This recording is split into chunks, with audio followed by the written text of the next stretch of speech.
حضرت جابر رضی اللہ عنہ سے روایت ہے، رسول اللہ صلی اللہ علیہ وآلہ وسلم نے فرمایا، ایک جانور کا دو جانوروں سے دست بدست تبادلہ کرنے میں کوئی حرج نہیں، اور نبی صلی اللہ علیہ وآلہ وسلم نے اس قسم کا تبادلہ ادھار کے ساتھ ناپسند فرمایا۔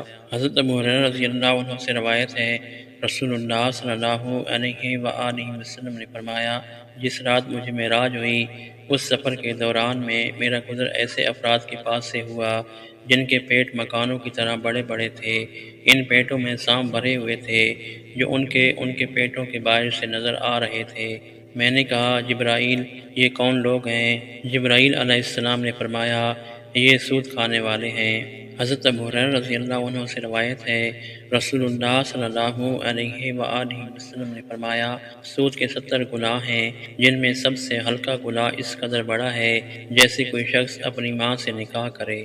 حضرت عبداللہ بن مسعود رضی اللہ عنہ سے روایت ہے، نبی صلی اللہ علیہ وآلہ وسلم نے فرمایا، سود کے 73 دروازے ہیں۔